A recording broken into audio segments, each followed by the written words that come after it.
Chapitre 5, Courant miracle, guérison et entièreté. Introduction, guérir, c'est rendre heureux.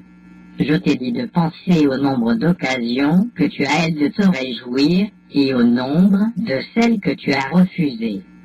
Ce qui revient à dire que tu as refusé de te guérir. La lumière qui t'appartient, c'est la lumière de la joie. Le rayonnement n'est pas associé au chagrin. La joie appelle un désir, intégrant de la partager et favorise l'impulsion naturelle de l'esprit à répondre en ne faisant qu'un. Ceux qui essaient de guérir sans être eux-mêmes entièrement joyeux appellent en même temps toutes sortes de réponses, privant ainsi les autres de la joie de répondre de tout cœur. Pour être de tout cœur, tu dois être heureux. Si la peur et l'amour ne peuvent coexister, et s'il est impossible d'être entièrement apeuré et de rester vivant, le seul état entier possible est celui de l'amour. Il n'y a pas de différence entre l'amour et la joie. Par conséquent, le seul état entier possible est l'état entièrement joyeux. Guérir ou rendre joyeux, c'est donc la même chose qu'intégrer ou rendre un. C'est pourquoi peu importe à quelle partie ou pour quelle partie de la fidélité, la guérison est offerte. Chaque partie en bénéficie et en bénéficie également. Tu es béni par chaque pensée bienfaisante de n'importe lequel de tes frères ou qu'il soit. Tu devrais vouloir les bénir en retour, par gratitude. Tu n'as pas besoin de les connaître individuellement, ni eux de te connaître. La lumière est si forte qu'elle rayonne de par la fidélité, rendant grâce au Père de faire rayonner sa joie sur elle. Seuls les saints enfants de Dieu sont des canaux dignes de sa belle joie, parce que seuls sont assez beaux pour la garder en la partageant. Il est impossible pour un enfant de Dieu d'aimer son prochain, sauf comme lui-même. C'est pourquoi la prière du guérisseur est « Que je connaisse ce frère, comme je me connais moi-même ». L'invitation au Saint-Esprit, la guérison, est une pensée par laquelle deux esprits perçoivent leur unité et deviennent joyeux. Cette joie appelle chaque partie de la fidélité à se réjouir avec eux et laisse Dieu passer en eux et à travers eux.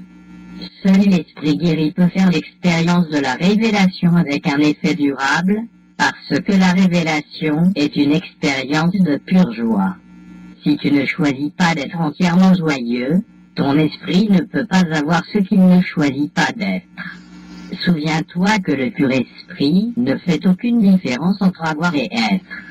La partie supérieure de l'esprit pense selon les lois auxquelles obéit le pur esprit. Par conséquent, elle honore uniquement les lois de Dieu. Pour le pur esprit, obtenir est insignifiant et donner est tout. Ayant tout, le pur esprit garde tout en le donnant. Ainsi, il crée comme le Père a créé. Bien que cette façon de penser soit totalement étrangère à avoir des choses, même pour la partie inférieure de l'esprit, elle est tout à fait compréhensible en relation avec les idées. Si tu partages un bien matériel, tu en partages la propriété. Si tu partages une idée, toutefois, tu ne la diminues pas. Elle est encore tout à toi bien qu'elle ait tout été donnée. De plus, si celui à qui tu la donnes l'accepte pour sienne, il la renforce dans ton esprit et ainsi l'augmente. Si tu peux accepter le concept que le monde est un monde d'idées, alors toute la croyance en la fausse association que fait l'ego entre donner et perdre disparaît. Commençons notre processus de réveil par ces quelques simples concepts. Les pensées augmentent en étant données. Plus nombreux, ceux qui croient en elles, plus elles prennent de la force. Tout est une idée. Comment, donc, donner et perdre peuvent-ils être associés? Voilà l'invitation au Saint-Esprit. J'ai déjà dit que je pouvais m'élever et faire descendre le Saint-Esprit jusqu'à toi, mais je ne peux le faire venir que sur ta propre invitation. Le Saint-Esprit est dans ton esprit juste, comme il était dans le mien. La Bible dit, ayez en vous le même esprit qui était en Jésus-Christ, et elle l'utilise comme une bénédiction. C'est la bénédiction de l'esprit de miracle. Elle te demande de penser comme je pensais et de te joindre à moi dans la pensée du Christ. Le Saint-Esprit est la seule partie de la Sainte Trinité qui ait une fonction symbolique. On l'appelle le guérisseur, le consolateur et le guide. Il est aussi décrit comme quelque chose de séparé, à part du Père et du Fils. J'ai dit moi-même, si je m'en vais, je vous enverrai un autre consolateur, afin qu'il demeure avec vous. Sa fonction symbolique rend le Saint-Esprit difficile à comprendre, parce que le symbolisme prête à différentes interprétations.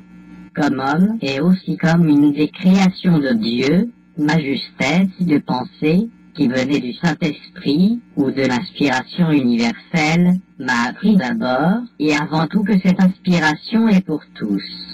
Je ne pourrais pas l'avoir moi-même sans connaître cela. Connaître est le mot propre dans ce contexte, parce que le Saint-Esprit est si proche de la connaissance qu'il l'appelle, ou mieux, qu'il lui permet de venir.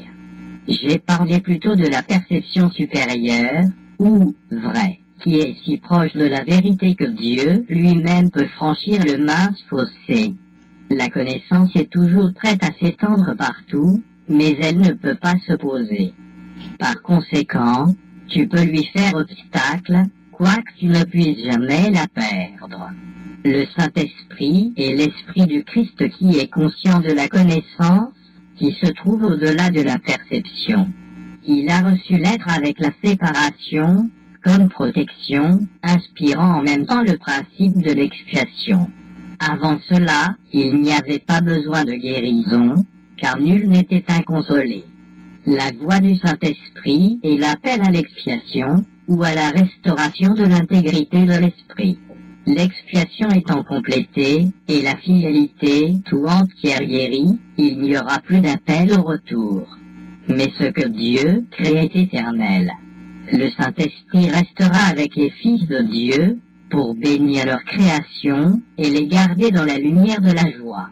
Dieu a honoré même les malcréations de ses enfants, parce qu'il les avait faites. Mais il a aussi béni ses enfants, en les dotant d'une façon de penser capable d'élever leur perception si haut qu'ils pourraient presque remonter jusqu'à lui. Le Saint-Esprit est l'esprit de l'expiation. Il représente un état d'esprit suffisamment proche de l'unité d'esprit pour qu'un transfert vrai soit enfin possible. La perception n'est pas la connaissance, mais elle peut être transférée à la connaissance, ou passer en elle. Peut-être même cela aiderait-il plus ici d'utiliser transférer dans le sens littéral de transporter, puisque le dernier pas est fait par Dieu. Le Saint-Esprit, l'inspiration partagée de toute la fidélité, induit une sorte de perception dont plusieurs éléments sont pareils à ceux dans le royaume même des cieux.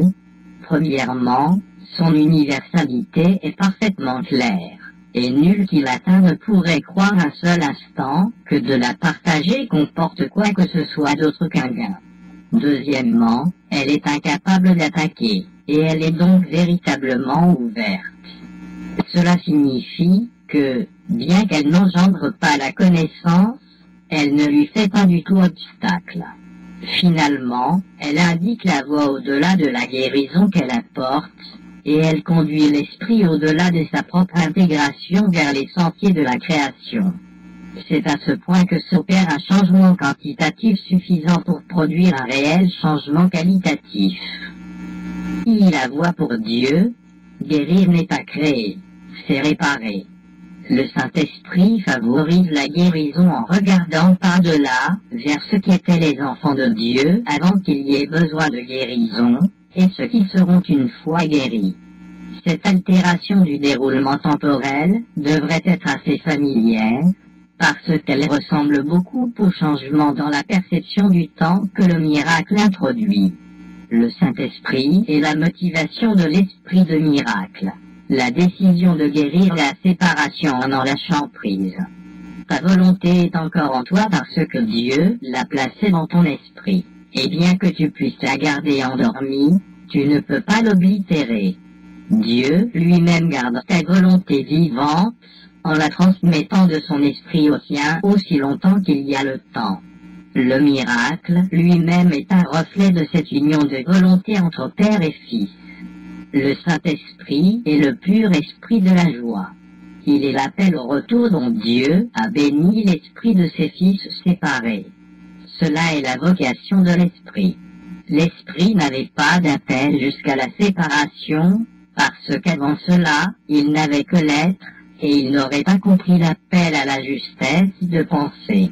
Le Saint-Esprit est la réponse de Dieu à la séparation, le moyen par lequel l'expiation guérit jusqu'à ce que l'esprit entier retourne créé. Le principe de l'expiation et la séparation ont commencé en même temps. Quand l'ego a été fait, Dieu a placé dans l'esprit l'appel à la joie. Cet appel est si fort que l'ego se dissout toujours quand il résonne. C'est pourquoi tu dois choisir d'entendre l'une des deux voix en toi. L'une, tu l'as faite toi-même, et celle-là n'est pas de Dieu. Mais l'autre, c'est donné par Dieu, qui te demande seulement de l'écouter. Le Saint-Esprit est en toi, dans un sens très littéral. C'est sa voix qui t'appelle à revenir là où tu étais auparavant et sera de nouveau. Il est possible, même en ce monde, de n'entendre que cette voix et aucune autre. Cela demande un effort et un grand désir d'apprendre. C'est la dernière leçon que j'ai apprise, et les fils de Dieu sont aussi égaux comme apprenants qu'ils le sont comme fils.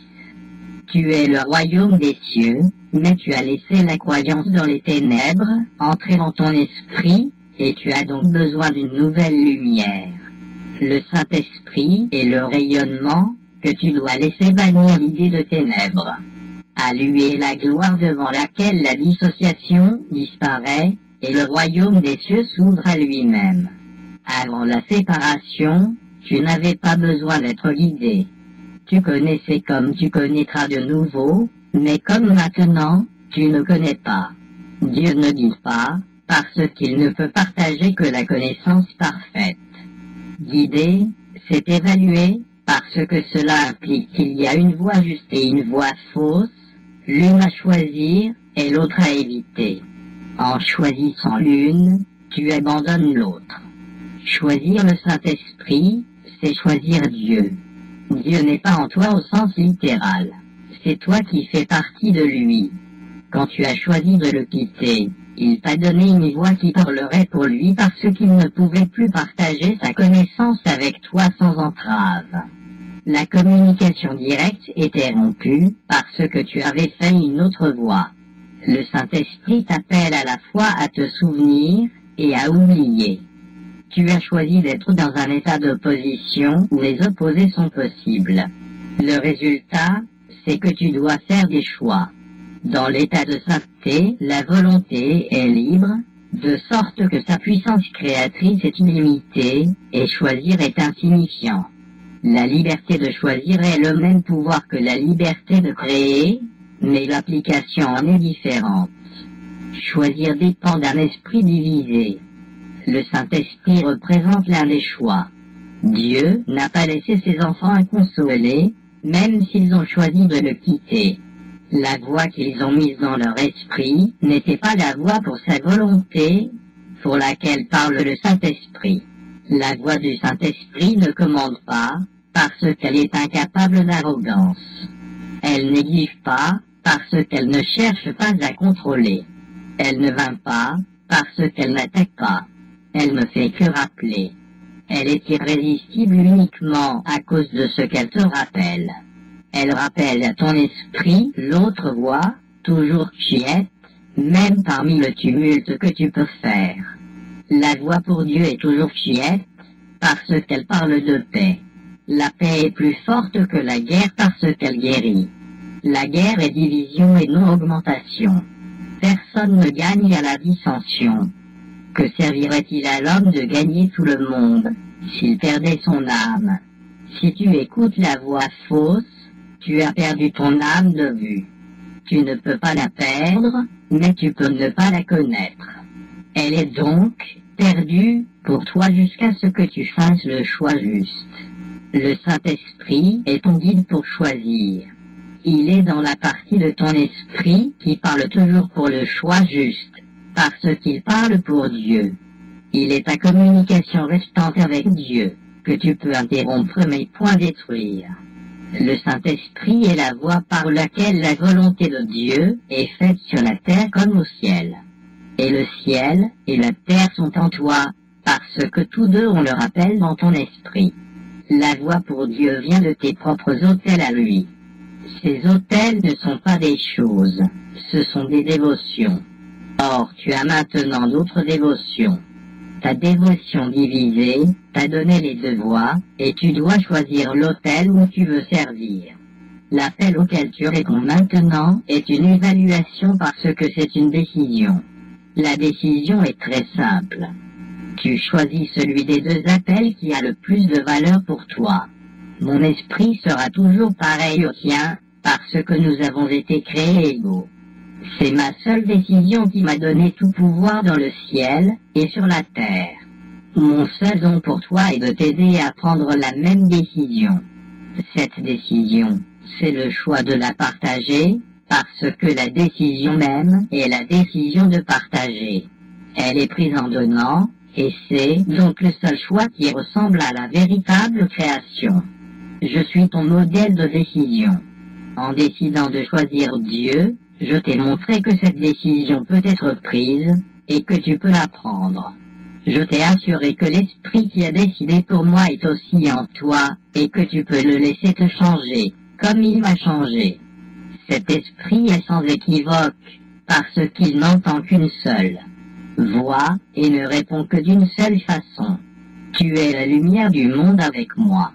Le repos ne vient pas du sommeil mais de l'éveil. Le Saint-Esprit est l'appel à s'éveiller et à se réjouir. Le monde est très fatigué, parce qu'il est l'idée de lassitude. Nous avons la joyeuse tâche de l'éveiller à l'appel pour Dieu. Chacun répondra à l'appel du Saint-Esprit, sinon la filialité ne peut pas être une. Quelle meilleure vocation pourrait-il y avoir pour n'importe quelle partie du royaume que de le ramener à la parfaite intégration qui peut le rendre entier? N'entends que cela par le Saint-Esprit en toi, et enseigne à tes frères à écouter, comme je t'enseigne. Quand tu es tenté par la voie fausse, fais appel à moi pour te rappeler comment guérir en partageant ma décision et en la renforçant. Comme nous partageons ce but, nous augmentons son pouvoir d'attirer la fidélité tout entière et de la ramener à l'unité dans laquelle elle fut créée. Rappelle-toi que joug signifie joindre et que fardeau signifie message. Reformulons, mon joug est doux et mon fardeau léger. De cette façon, joignons-nous les uns aux autres, car mon message est lumière. Je t'ai enjoint de te conduire comme je me suis conduit, mais pour cela, il faut que nous répondions au même esprit. Cet esprit est le Saint-Esprit, dont la volonté est pour Dieu toujours. Il t'enseigne comment me garder comme modèle de ta pensée, avec pour résultat que tu te conduis comme moi. Le pouvoir de ta motivation jointe à la mienne est au-delà de la croyance, mais point au-delà de l'accomplissement. Ce que nous pouvons accomplir ensemble n'a pas de limite, parce que l'appel pour Dieu est l'appel à l'illimité. Enfant de Dieu, mon message est pour toi, pour que tu l'entendes, et le donnes en répondant au Saint-Esprit en toi. Il le guide vers le salut. La façon de reconnaître ton frère est de reconnaître le Saint-Esprit en lui.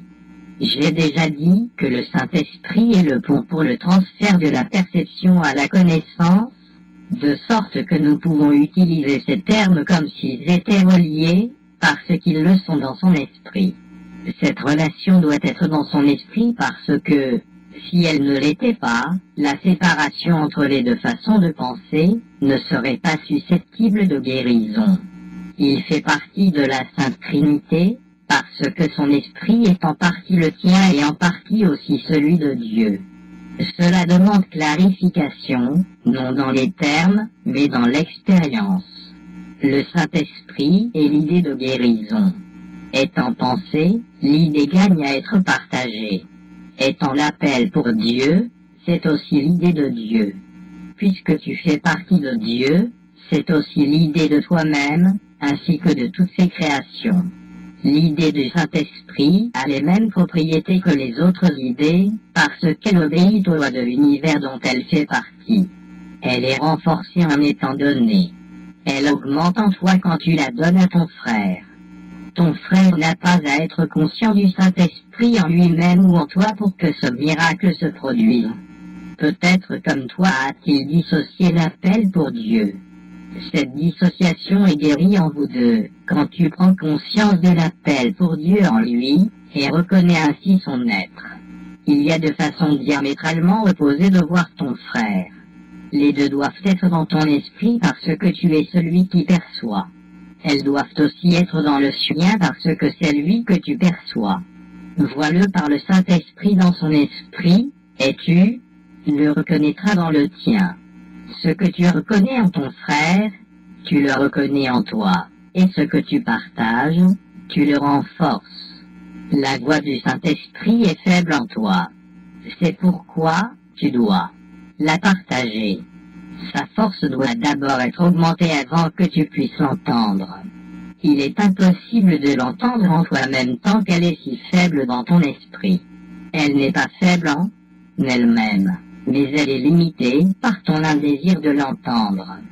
Si tu fais l'erreur de chercher le Saint-Esprit en toi seul, tes pensées t'effraieront parce que, en adoptant le point de vue de l'ego, tu entreprends un voyage qui est étranger à l'ego avec l'ego comme guide. Cela ne peut pas manquer de produire la peur. Les retards sont de l'ego, parce que le temps est son concept. Ni le temps ni les retards n'ont de signification dans l'éternité. J'ai dit plutôt que le Saint-Esprit était la réponse de Dieu à l'ego. Tout ce que le Saint-Esprit te rappelle est en opposition directe avec les notions de l'ego, parce que les perceptions vraies et fausses sont elles-mêmes opposées. Le Saint-Esprit a pour tâche de défaire ce que l'ego a fait. Il le défait au niveau même où opère l'ego, sinon l'esprit serait incapable de comprendre le changement. J'ai souligné à maintes reprises qu'un niveau de l'esprit n'est pas compréhensible à un autre. Il en va ainsi de l'ego et du Saint-Esprit, du temps et de l'éternité. L'éternité est une idée de Dieu, ainsi le Saint-Esprit la comprend-il parfaitement. Le temps est une croyance de l'ego, ainsi la partie inférieure de l'esprit, qui est le domaine de l'ego, l'accepte-t-elle sans poser de questions. Le seul aspect du temps qui soit éternel est maintenant. Le Saint-Esprit est le médiateur entre les interprétations de l'ego et la connaissance du pur esprit. Son aptitude à user des symboles lui permet de travailler avec les croyances de l'ego dans son propre langage. Son aptitude à regarder au-delà des symboles jusques dans l'éternité lui permet de comprendre les lois de Dieu pour lesquelles il parle. Il peut donc accomplir la fonction qui consiste à réinterpréter ce que l'ego fait, non pas en détruisant mais en comprenant. La compréhension est lumière, et la lumière conduit à la connaissance. Le Saint-Esprit est en lumière parce qu'il est en toi qui est lumière, mais toi tu ne connais pas cela. C'est donc la tâche du Saint-Esprit de te réinterpréter au nom de Dieu. Tu ne peux pas te comprendre seul. C'est que tu ne signifies rien à part de ta juste place dans la filialité, et la juste place de la filialité est Dieu. C'est cela ta vie, ton éternité et ton soi. C'est cela que le Saint-Esprit te rappelle. C'est cela que le Saint-Esprit voit. Cette vision effraie l'ego parce qu'elle est si calme. La paix est le plus grand ennemi de l'ego parce que, selon son interprétation de la réalité, la guerre est la garantie de sa survie. L'ego devient fort dans la dissension. Si tu crois qu'il y a dissension, tu réagiras avec méchanceté parce que l'idée de danger est entrée dans ton esprit. L'idée elle-même est un appel à l'ego. Le Saint-Esprit est aussi vigilant que l'ego face à l'appel du danger, lui opposant sa force, tout comme l'ego lui fait accueil. Pour aller à l'encontre de cet accueil, le Saint-Esprit accueille la paix. L'éternité et la paix sont aussi étroitement reliées que le sont le temps et la guerre. La perception tire une signification des relations. Celles que tu acceptes sont les fondements de tes croyances. La séparation n'est qu'un autre terme pour un esprit divisé. L'ego est le symbole de la séparation, tout comme le Saint-Esprit est le symbole de la paix. Ce que tu perçois en autrui, tu le renforces en toi-même. Tu peux laisser ton esprit mal percevoir, mais le Saint-Esprit laisse ton esprit réinterpréter ses propres malperceptions. Le Saint-Esprit est le parfait enseignant. Il utilise seulement ce que ton esprit comprend déjà pour t'enseigner que tu ne le comprends pas. Le Saint-Esprit sait s'y prendre avec un apprenant récalcitrant sans aller à l'encontre de son esprit, parce qu'une partie de celui-ci est encore pour Dieu. En dépit des tentatives de l'ego pour la dissimuler, cette partie est encore beaucoup plus forte que l'ego, même si l'ego ne la reconnaît pas. Le Saint-Esprit la reconnaît parfaitement parce qu'elle est sa propre demeure, le lieu dans l'esprit où il est chez lui. Toi aussi, tu es là chez toi, parce que c'est un lieu de paix, et la paix est de Dieu. Toi qui fais partie de Dieu, tu n'es pas chez toi, sauf dans sa paix. Si la paix est éternelle, tu n'es chez toi que dans l'éternité. L'ego a fait le monde, comme il le perçoit, mais le Saint-Esprit, qui réinterprète ce que l'ego a fait, voit le monde comme un mécanisme d'enseignement pour te ramener chez toi. Le Saint-Esprit doit percevoir le temps et le réinterpréter en intemporel. Il doit travailler avec des opposés, parce qu'il doit travailler avec et pour un esprit qui est en opposition. Corrige et apprends, et sois ouvert à l'apprentissage. Tu n'as pas fait la vérité, mais la vérité peut encore te rendre libre. Regarde comme le Saint-Esprit regarde. Comprends comme il comprend. Sa compréhension se retourne vers Dieu en mémoire de moi. Il est toujours en communion avec Dieu, et il fait partie de toi. Il est ton guide vers le salut, parce qu'il tient la mémoire des choses passées et à venir, et les amène au présent. Il tient doucement cette joie dans ton esprit, te demandant seulement de l'augmenter en son nom, en la partageant afin d'augmenter sa joie en toi. IV. Enseigner et guérir, ce que la peur a caché fait encore partie de toi. Se joindre à l'expiation est la voie qui mène hors de la peur. Le Saint-Esprit t'aidera à réinterpréter tout ce que tu perçois comme apeurant, et il t'enseignera que seul est vrai ce qui est aimant. La vérité est au-delà de ton aptitude à détruire, mais elle est entièrement à la portée de ton aptitude à accepter. Elle t'appartient parce que, étant une extension de Dieu, tu l'as créée avec lui. Elle est à toi parce qu'elle fait partie de toi, tout comme tu fais partie de Dieu parce qu'il t'a créé. Rien de ce qui est bon ne peut être perdu parce que cela vient du Saint-Esprit, la voie pour la création. Rien de ce qui n'est pas bon ne fut jamais créé, et ne peut donc être protégé. L'expiation est la garantie de la sécurité du royaume, et l'union de la fidélité est sa protection. L'ego ne saurait prévaloir contre le royaume, parce que la fidélité lui est mieux. En présence de ceux qui entendent l'appel du Saint-Esprit à n'être qu'un, l'ego s'évanouit et est défait. Ce que l'ego fait, il le garde pour lui. Ainsi, il est sans force. Son existence n'est pas partagée. Il ne meurt pas. Il n'est simplement jamais né. La naissance physique n'est pas un commencement, c'est une continuation. Tout ce qui continue est déjà né. Cela augmente quand tu es désireux de rendre la partie de ton esprit qui n'est pas guérie à la partie supérieure, le rendant indivisé à la création. Je suis venu pour te donner le fondement, afin que tes propres pensées puissent te rendre vraiment libre. Tu as porté le fardeau d'idées, non partagées qui sont trop faibles pour augmenter, mais les ayant faites, tu ne savais pas comment les défaire. Tu ne peux pas annuler seul tes erreurs passées. Elles ne disparaîtront pas de ton esprit sans l'expiation, un remède que tu n'as pas fait. L'expiation doit être comprise comme un pur acte de partage. C'est ce que je voulais dire lorsque j'ai dit qu'il est possible, même dans ce monde, d'écouter une seule voix. Si tu fais partie de Dieu, et que la fidélité est une, tu ne peux pas être limité au soi que voit l'ego.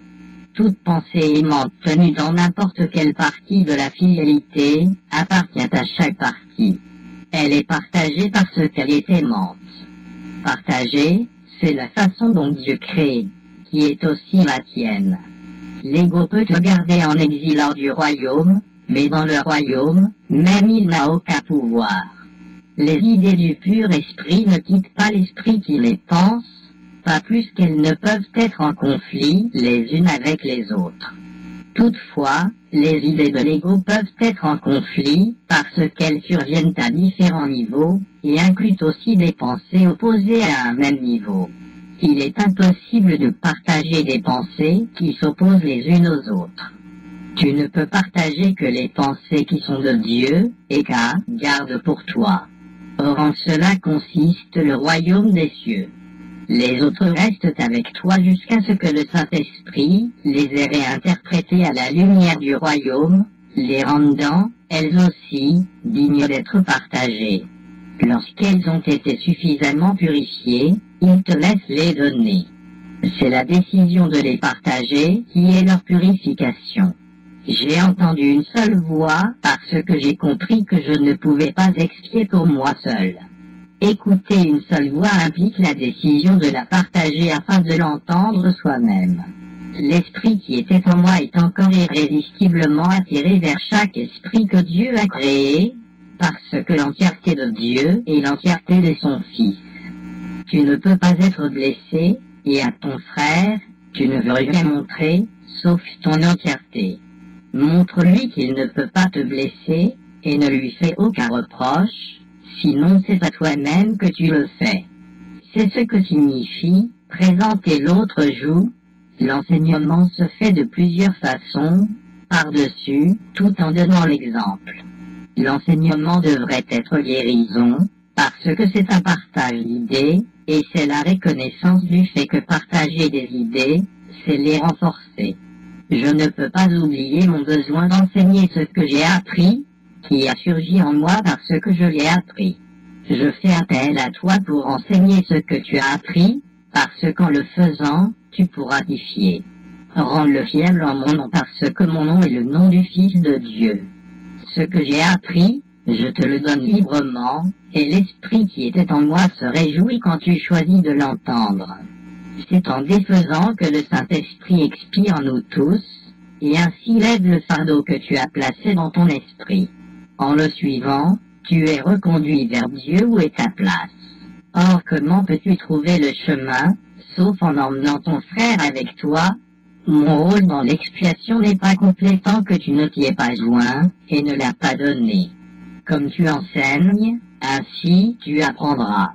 Jamais je ne te délaisserai, ni ne t'abandonnerai, parce qu'en t'abandonnant, je m'abandonnerai moi-même et j'abandonnerai Dieu qui m'a créé. Tu t'abandonnes toi-même et tu abandonnes Dieu si tu abandonnes n'importe lequel de tes frères. Tu dois apprendre à les voir tels qu'ils sont, et comprendre qu'ils appartiennent à Dieu comme toi. Comment pourrais-tu mieux traiter ton frère qu'en rendant à Dieu ce qui est à Dieu? L'expiation te donne le pouvoir d'un esprit guéri, mais le pouvoir de créer est de Dieu. Par conséquent, ceux qui ont été pardonnés doivent se dévouer d'abord à la guérison, parce qu'ayant reçu l'idée de la guérison, ils doivent la donner pour la garder. Le plein pouvoir de la création ne peut pas être exprimé aussi longtemps qu'une seule des idées de Dieu est refusée au royaume. La volonté conjointe de la fidélité est le seul créateur capable de créer comme le Père, parce que seuls ceux qui sont complets peuvent penser complètement et rien ne manque à la pensée de Dieu. Dans tout ce que tu ne penses pas par le Saint-Esprit, il y a un manque. Comment peux-tu souffrir, toi qui es si saint? Tout ton passé a disparu, sauf sa beauté, et il ne reste rien qu'une bénédiction. J'ai sauvé toutes tes gentillesses et chaque pensée aimante que tu as jamais elle. Je les ai purifiées des erreurs qui cachaient leur lumière, et les ai gardées pour toi dans leur propre parfait rayonnement. Elles sont au-delà de la destruction et au-delà de la culpabilité. Elles sont venues du Saint-Esprit en toi, et nous savons que ce que Dieu crée est éternel. Tu peux certes t'en aller en paix parce que je t'ai aimé, comme je me suis aimé moi-même. Tu vas avec ma bénédiction, et pour ma bénédiction. Tiens-la et partage-la, afin qu'elle soit nôtre à jamais. Je place la paix de Dieu dans ton cœur et dans tes mains, pour que tu la tiennes et là. Partage. Le cœur est pur pour la tenir, et les mains sont fortes pour la donner. Nous ne pouvons pas perdre. Mon jugement est aussi fort que la sagesse de Dieu, dans le cœur, et les mains duquel nous avons l'être. Ces enfants dans leur quiétude sont ses fils bienheureux. Les pensées de Dieu sont avec toi.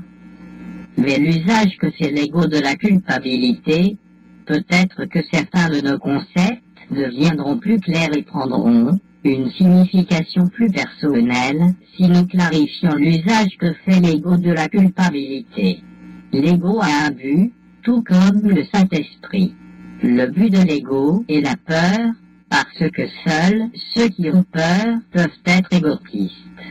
La logique de l'ego est aussi impeccable que celle du Saint-Esprit, parce que ton esprit a les moyens à sa disposition de se ranger avec le ciel ou avec la terre, à son choix.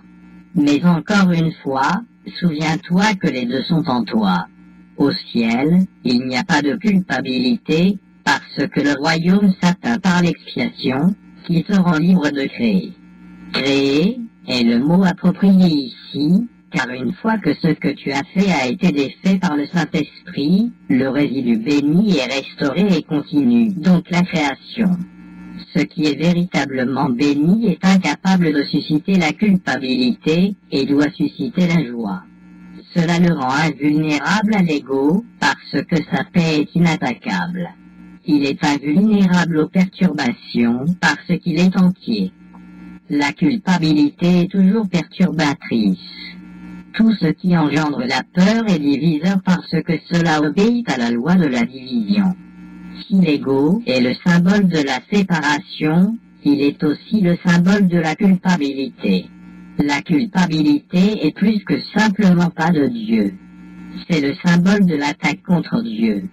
Voilà un concept totalement insignifiant, sauf pour l'ego, mais ne sous-estime pas le pouvoir de la croyance que lui donne l'ego. C'est de cette croyance que provient en fait toute culpabilité. L'ego est la partie de l'esprit qui croit en la division. Comment une partie de Dieu pourrait-elle s'en détacher sans croire qu'elle l'attaque? Nous avons dit plutôt que le problème de l'autorité est fondé sur le concept de l'usurpation du pouvoir de Dieu. L'ego croit que c'est ce que tu as fait parce qu'il croit qu'il est toi. Si tu t'identifies à l'ego, tu dois te percevoir toi-même comme coupable. Chaque fois que tu réponds à ton ego, tu éprouves de la culpabilité et tu as peur d'être puni. L'ego est une pensée pleine de peur, littéralement. Aussi ridicule que puisse être pour un esprit saint l'idée d'attaquer Dieu, n'oublie jamais que l'ego n'est pas saint. Il représente un système délirant, et il parle pour lui. Écouter la voix de l'ego signifie que tu crois qu'il est possible d'attaquer Dieu, et qu'il est une partie de lui que tu lui as arrachée. S'ensuit la peur d'une riposte venant de l'extérieur, parce que la gravité de la culpabilité est si aiguë qu'elle doit être projetée. Quoi que tu acceptes dans ton esprit, cela sera réel pour toi. C'est ton acceptation qui le rend réel. Si tu intronises l'ego dans ton esprit, le fait que tu lui permets d'entrer en fait ta réalité. C'est parce que l'esprit est capable de créer la réalité, ou de faire des illusions. J'ai dit plutôt que tu dois apprendre à penser avec Dieu. Penser avec lui, c'est penser comme lui. Cela engendre la joie, et non la culpabilité, parce que c'est naturel. La culpabilité est un signe certain que ta façon de penser n'est pas naturelle. Une pensée qui n'est pas naturelle sera toujours accompagnée de culpabilité, parce que c'est la croyance dans le péché. L'ego ne perçoit pas le péché comme un manque d'amour, mais comme un acte positif d'agression. Cela est nécessaire pour la survie de l'ego, parce que, dès l'instant que tu considéreras le péché comme un manque, tu tenteras automatiquement de remédier à la situation. Et tu réussiras. L'ego voit cela comme une fatalité, mais tu dois apprendre à le voir comme la liberté. L'esprit non coupable ne peut pas souffrir. Étant saint, l'esprit guérit le corps parce qu'il a été guéri. L'esprit saint ne peut pas concevoir la maladie parce qu'il ne peut pas concevoir d'attaquer qui que ce soit ou quoi que ce soit. J'ai dit plutôt que la maladie est une forme de magie. Peut-être vaudrait-il mieux dire que c'est une forme de solution magique. L'ego croit qu'en se punissant lui-même, il atténuera la punition de Dieu. Or même en cela il est arrogant.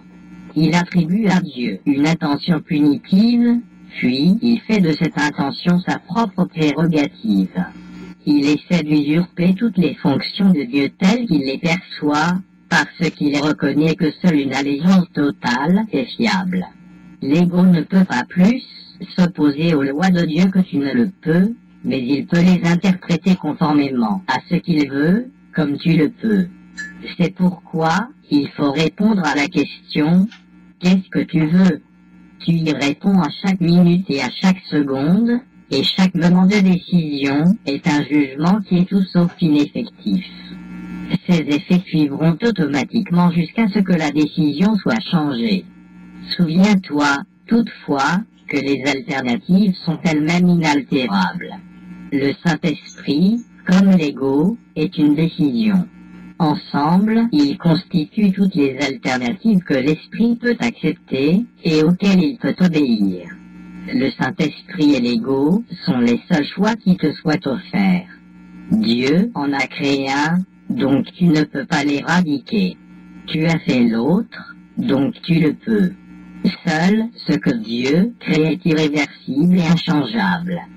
Ce que tu as fait peut toujours être changé, parce que, lorsque tu ne penses pas comme Dieu, en réalité, tu ne penses pas du tout.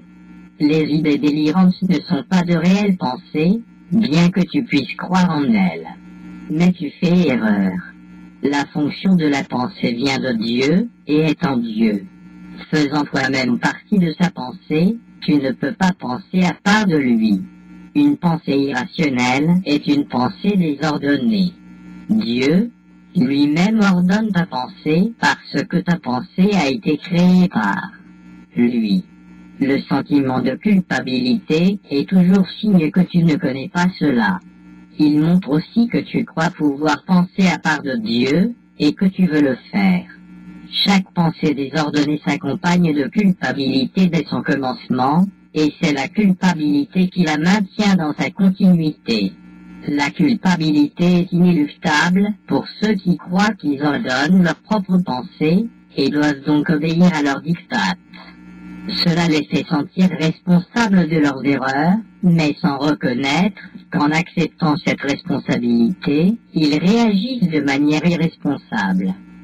Si la seule responsabilité du faiseur de miracles est d'accepter l'expiation pour lui-même, et je t'assure que ce l'est, alors la responsabilité de ce qui est expié ne peut pas t'incomber.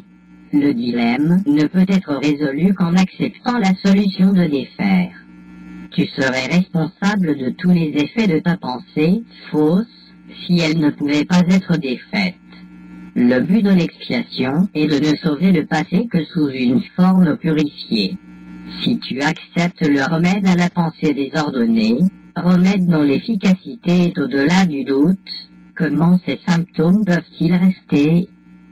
Que tu continues dans la décision de rester séparé est la seule raison possible pour que continue le sentiment de culpabilité. Nous avons déjà dit cela, mais sans insister sur les résultats destructeurs de la décision. Toute décision de l'esprit affecte à la fois la conduite et l'expérience. Ce que tu veux, Tu t'y attends. Cela n'est pas délirant. Ton esprit fait ton avenir, et il le retournera à la pleine création à tout moment, s'il accepte d'abord l'expiation. Il retournera aussi à la pleine création dès l'instant qu'il l'aura fait. Ayant abandonné sa pensée désordonnée, l'ordonnance correcte de la pensée devient tout à fait apparente. Vie. Temps et éternité, Dieu, en sa connaissance, n'attend pas, mais son royaume est dépouillé tant que tu attends. Tous les fils de Dieu attendent ton retour, tout comme tu attends le leur. Les retards n'ont pas d'importance dans l'éternité, mais ils sont tragiques dans le temps. Tu as choisi d'être dans le temps plutôt que dans l'éternité, et tu crois donc que tu es dans le temps. Or, ton choix est à la fois libre et changeable. Ta place n'est pas dans le temps. Ta seule place est dans l'éternité, où Dieu lui-même t'a placé à jamais. Le sentiment de culpabilité préserve le temps. Il induit la peur de la riposte, ou de l'abandon et assure, ainsi que le futur sera comme le passé. Voilà la continuité de l'ego. Elle donne à l'ego un faux sentiment de sécurité en lui faisant croire que tu ne peux pas t'en échapper. Mais tu peux, et tu dois le faire. Dieu t'offre en échange la continuité de l'éternité. Lorsque tu choisis de faire cet échange, tu échanges simultanément la culpabilité contre la joie, la méchanceté contre l'amour, et la douleur contre la paix. Mon rôle est seulement de désenchaîner ta volonté pour la rendre libre. Ton ego ne peut pas accepter cette liberté, et il s'y opposera à tous les moments possibles et par tous les moyens possibles. En tant que son faiseur, tu reconnais ce qu'il peut faire parce que c'est toi qui lui en as donné le pouvoir. Souviens-toi toujours du royaume, et souviens-toi que toi qui fais partie du royaume, tu ne peux pas être perdu. L'esprit qui était en moi est en toi, car Dieu crée avec une parfaite équité. Laisse le Saint-Esprit te rappeler toujours son équité, et laisse-moi t'enseigner comment la partager avec tes frères. De quelle autre façon la chance pourrait-elle t'être donnée de la réclamer pour toi-même? Les deux voix parlent simultanément pour des interprétations différentes de la même chose, ou presque simultanément, car l'ego parle toujours en premier. Les interprétations alternatives n'étaient pas nécessaires jusqu'à ce que la première ait été faite. L'ego parle en jugement et le Saint-Esprit renverse sa décision. De même qu'en ce monde, une cour supérieure a le pouvoir de renverser les décisions rendues par un tribunal inférieur. Les décisions de l'ego sont toujours fausses, parce qu'elles sont fondées sur l'erreur, même qu'elles ont été faites pour soutenir. Rien de ce que l'ego perçoit n'est interprété correctement. Non seulement l'ego cite-t-il l'écriture pour servir ses propres fins, mais il interprète l'écriture pour qu'elle lui serve de témoin. La Bible est une chose effrayante au jugement de l'ego. La percevant comme effrayante, il l'interprète avec crainte. Ayant peur, tu ne fais pas appel à la cour supérieure parce que tu crois que son jugement irait aussi contre toi. Il y a de nombreux exemples illustrant combien les interprétations de l'ego peuvent égarer, mais quelques-uns suffiront à montrer comment le Saint-Esprit peut les réinterpréter à sa propre lumière. Interprété par lui, ce que l'homme sème, il le récoltera, signifie que tu cultiveras en toi-même ce que tu considères digne d'être cultivé. C'est ton jugement de ce qui est digne qui le rend digne pour toi. À moi la vengeance, dit le Seigneur, est facile à réinterpréter si tu te souviens que les idées augmentent seulement en étant partagées. L'énoncé souligne que la vengeance ne peut pas être partagée. Donne-la donc au Saint-Esprit, qui la défera en toi parce qu'elle n'a pas sa place dans ton esprit, qui fait partie de Dieu. Interprété par l'ego, je punirai les péchés des pères jusqu'à la 3e, et à la 4e génération, est particulièrement méchant. Cela ne devient plus qu'une tentative pour garantir la propre survie de l'ego. Pour le Saint-Esprit, l'énoncé signifie que des générations plus tard, Il peut encore réinterpréter ce que les générations précédentes avaient mal compris et libéré, ainsi les pensées de leur aptitude à produire la peur. Les méchants périssent devient un énoncé de l'expression si le mot périr est pris au sens d'être défait. Toute pensée sans amour doit être défaite, un mot que l'ego ne peut même pas comprendre. Pour l'ego, être défait signifie être détruit. L'ego ne sera pas détruit parce qu'il fait partie de ta pensée, mais parce qu'il est incapable de créer, et donc de partager. Il sera réinterprété pour te délivrer de la peur. La partie de ton esprit que tu as donnée à l'ego retournera simplement au royaume, où ton esprit tout entier a sa place. Tu peux retarder le complètement du royaume, mais tu ne peux pas y introduire le concept de la peur. Tu n'as pas besoin d'avoir peur que la Cour supérieure te condamne. Elle rejettera tout simplement les accusations contre toi. Il n'y a pas d'accusation qui tienne contre un enfant de Dieu, et chaque témoin de la culpabilité des créations de Dieu porte un faux témoignage contre Dieu lui-même. Fais appel avec joie de tout ce que tu crois à la propre Cour supérieure de Dieu, parce qu'elle parle pour lui et donc parle véritablement. Elle rejettera les accusations contre toi, quel que soit le soin que tu as mis à les fabriquer.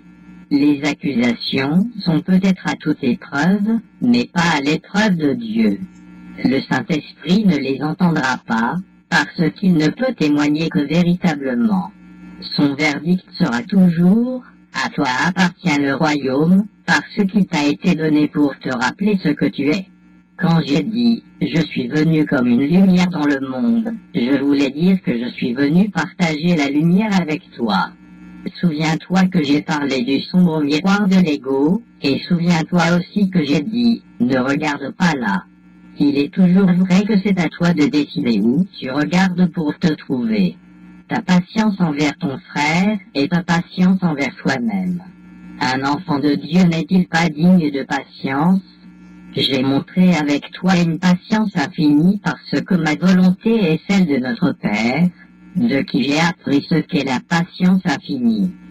Sa voix était en moi, comme elle est en toi, parlant pour la patience envers la fidélité au nom de son Créateur. Maintenant tu dois apprendre que seule la patience infinie produit des effets immédiats. C'est ainsi que le temps est échangé contre l'éternité.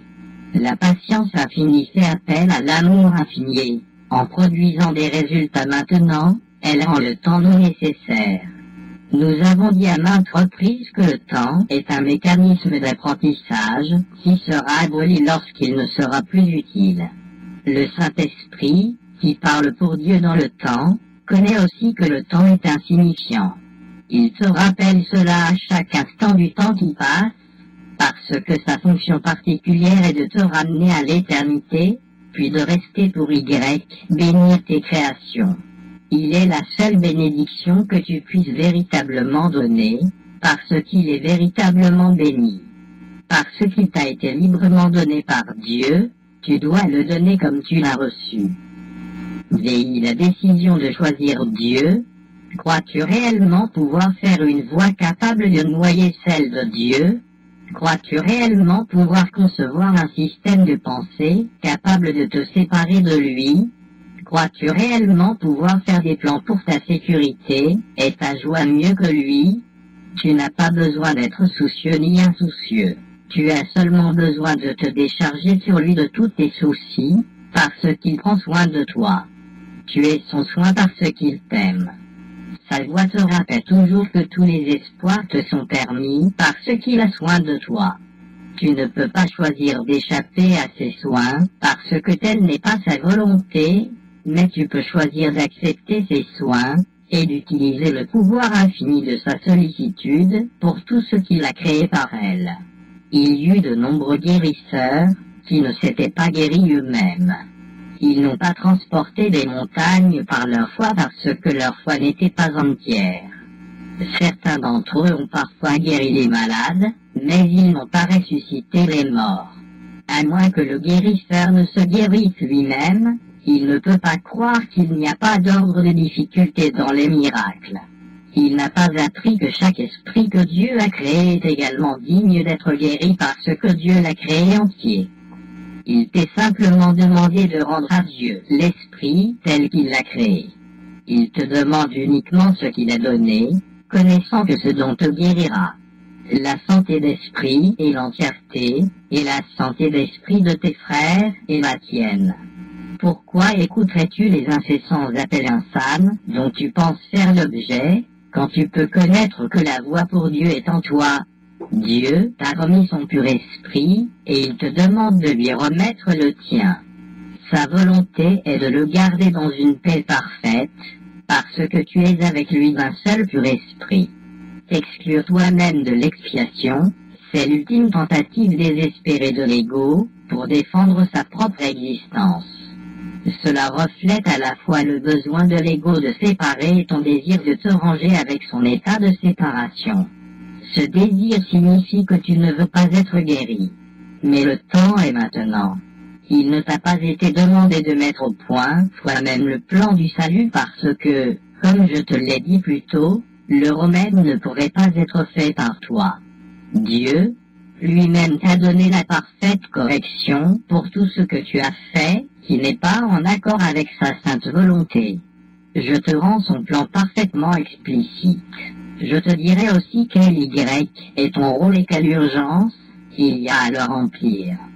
Dieu pleure sur le sacrifice de ses enfants qui se croient perdus pour lui.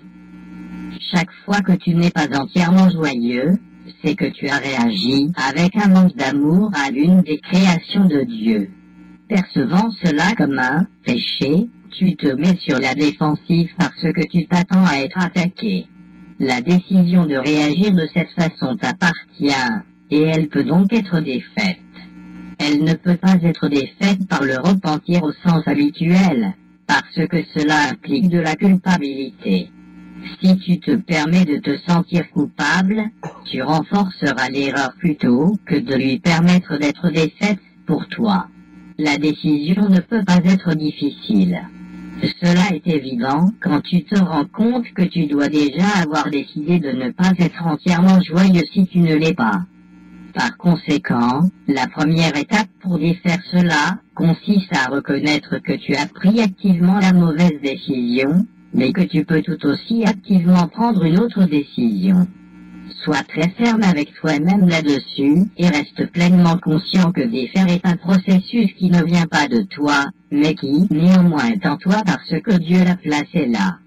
Ton rôle consiste simplement à ramener ta pensée au point où l'erreur a été faite, puis à la remettre en paix à l'expiation. Dis-toi ce qui suit aussi sincèrement que possible, en te souvenant que le Saint-Esprit répondra pleinement à ta moindre invitation. J'ai dû prendre la mauvaise décision, parce que je ne suis pas en paix. J'ai pris la décision moi-même, mais je peux aussi prendre une autre décision. Je veux prendre une autre décision, parce que je veux être en paix. Je ne me sens pas coupable, parce que le Saint-Esprit laissera toutes les conséquences de ma mauvaise décision si je le laisse défaire. Je choisis de le laisser défaire, en lui permettant de décider de choisir Dieu pour moi.